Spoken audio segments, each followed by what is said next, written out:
Okay guys, so today's video is going to be about getting a fish tank and what you need to do for a fish tank and just all the stuff that you should know before you can purchase a fish tank. Now, one thing is how much space you have in your house. That's something that you want to consider. Oh, by the way, sorry if it's a little bit shaky. I have a stand thing set up on my bed out of a set of container drawers, and then my laptop right here to use the light from it, and then my phone sitting up parallel. Now, it annoys me to do this, but this is what looks good for right now.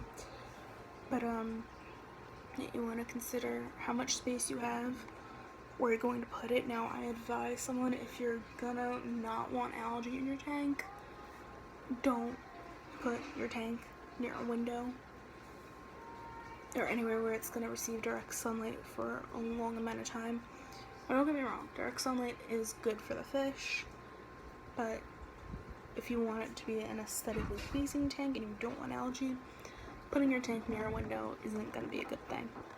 You don't want to put it where there is any drifts, you don't want to put it underneath an air vent,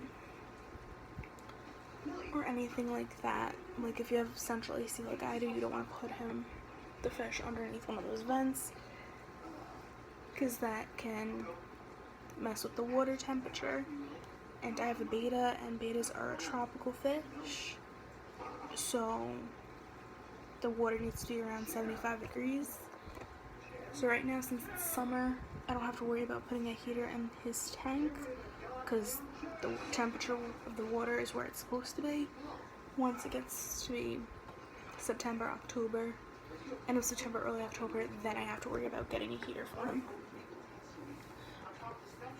But you're going to want to know what fish you want, what type you want, whether you want freshwater or saltwater.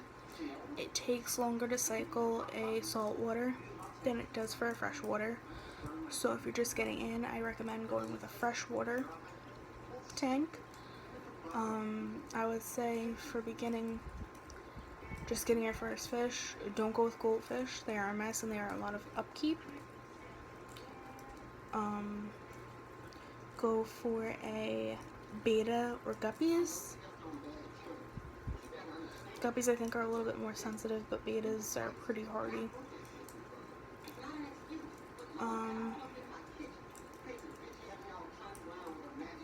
As for size, I am a beta in a 2.5, but I'm going to upgrade to a 5 or a 10 gallon. The 2.5 is just a temporary holding tank because it was a rescue and that's the only tank that I had on hand. I explained that in my last video. But you're going to want to cycle your tank. Again, I explained why mine is kind of doing a fish in cycle in my last video. But you have two options when cycling a tank. I recommend doing the second one I'm going to talk about. The first one is a fish in cycle. The second one is a fish out cycle. The fish out cycle is going to cause less trauma to your fish. It's going to be less hurtful to your fish. Doing a fish in cycle isn't really recommended. You can do it. It's going to take a little bit longer to do a fish in cycle, but honestly, you have to be really careful when you're doing the fish in cycle because you can get ammonia burns on your fish if you don't keep up with the water changes and doing all that. Now, ammonia comes off of the fish, it comes off the waste, it comes off of the food if it's been sitting in the tank for a while. That's why when you're doing a fish out cycle, to help kickstart the buildup of ammonia and having it turn into nitrite and then nitrate, that's why sometimes you'll sprinkle food in it, because it'll turn into ammonia. And then that helps the beneficial bacteria build up, which the beneficial bacteria feed on the ammonia and turn it into nitrite. They also feed on nitrite, and they turn into nitrate. Nitrite is less harmful for the fish than ammonia, but it's still harmful at high levels. And then you change it into nitrate, which is even less harmful for the fish, but you want to do a certain amount of water changes to keep the nitrate level down, because again, if you get too much nitrate, it can still cause harm to your fish. Now, everyone's tank cycles differently. Some people can have their tank cycled in a month, others it takes a few months. Some might not even have their tank cycled correctly for a year. That is why, if you're debating on getting a fish, get the tank and set it up as soon as you get the idea, because it's going to take a while before you can actually put the fish in.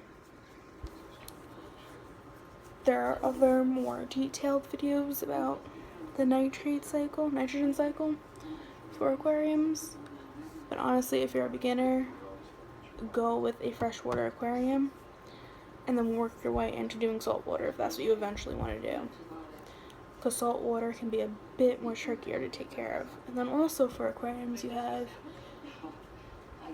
if you're going to do just one tank with one fish, or if you're going to do a community tank, if you're going to do plastic plants, synthetic plants, or you're going to do live plants.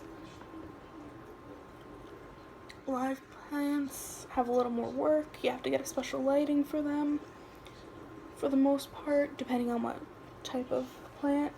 The most common plant that most people have is a Nubius. You can go to Aquarium Co-op's channel. He sells plants and aquarium stuff, and he's a fish keeper too, so he has really good videos. Joey from the King of DIY has good videos on all that. Solid Gold Aquatics has good videos on that, but she focuses mainly just on goldfish, whereas Joey and Corey from Aquarium Co-op, Joey's King of DIY, Corey's Aquarium Co-op, they branch out more into different fishes, is what I'm saying. And Corey from Aquarium Co-op actually has a fish store, so he sells plants and tank equipment. But what else? Substrate. Each fish will require a different substrate. Substrate is not always mandatory in tanks. Sometimes it's just for our aesthetic that we have a substrate and we have fancy decorations. Now, me, whenever I get like the ceramic decorations, I'll boil a pot of water and then wait for it to stop boiling, and then I will put the decorations in and I will soak them in that to sterilize them. Now, don't do that with cheap decorations, because the paint and stuff and the chemicals from that might leach off. That's why if you do get aquarium decorations, get them from a real pet store. Don't get them from Walmart. Don't get them from a dollar store.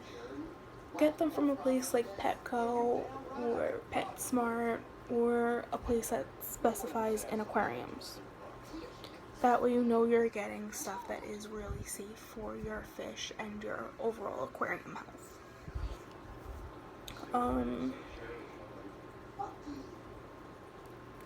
Guppies, if you want to have a lot of fish in a tank, guppies, it's 1 gallon per guppy. So if you get a 10 gallon, you could have 10 guppies. 20 gallon, you could have 20 guppies. But I wouldn't recommend getting a 20 gallon and putting 20 guppies in there, because guppies will breed like rabbits if they have the right conditions. So you're going to get a lot more than what you originally put in if you don't do it. And also you have to really look into the needs of the fish. that you want to put into your aquarium, if they can be good in the community tank, if they need their own separate personal tank, if they can be paired with others, or if they can only be with the opposite sex of that same fish during what would be mating season. What else? What else can I talk about?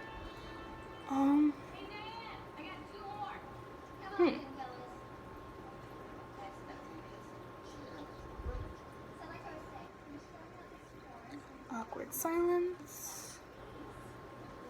I feel like there's something that I'm forgetting to talk about though.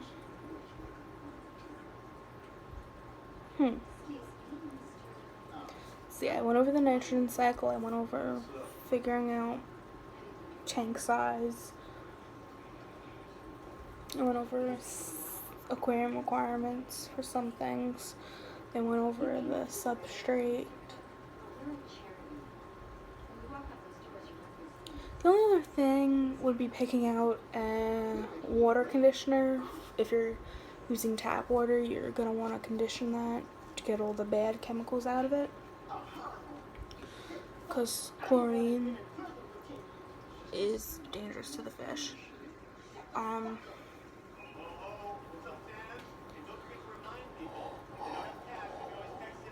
sorry, I'm kind of tired.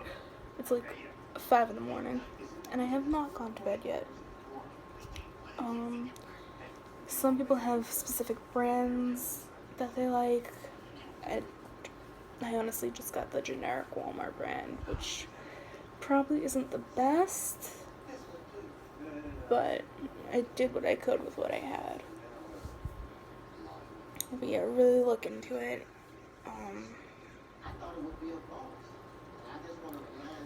Tetra has good water conditioners. My mind just went blank. I know there's like so many water conditioners. Another thing I could talk about is the quick start of beneficial bacteria. Some people had good luck with it. Other people says it don't work. Me personally, I feel like it's just a little gimmick, and they're just trying to get you for your buck. So I wouldn't get it. I would just cycle the tank naturally, like what you'd do. Just cycle it before you put that stuff in.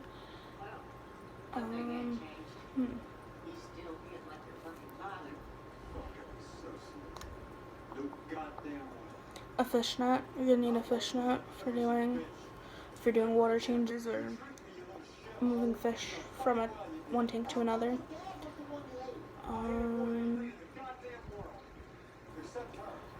You might want a siphon, so this way you can make water changes easier. You want to, if you're gonna put your fish in a different place while you're doing the water changes, you're gonna want to get a small little bowl or bucket that you can put your fish in. You're gonna want another bucket for doing the water changes. Another thing is choosing a filter.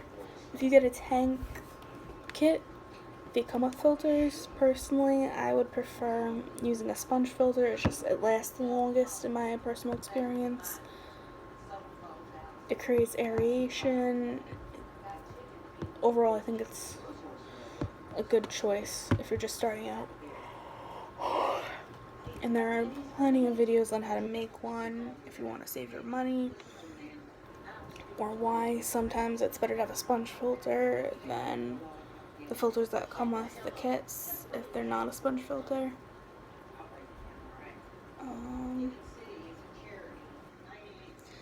Yeah, I pretty much think that's it for the video. I can't really think of anything else that I would need to tell you for getting an aquarium or starting to get into the hobby. So yeah, I'm gonna leave the video off here, and I hope this helped you guys. I hope it maybe got some of you wanting to do your own little aquarium. And yeah, go check out those other people that I told you to check out for other more in-depth aquarium advice for keeping one, and I'll see you all in my next video.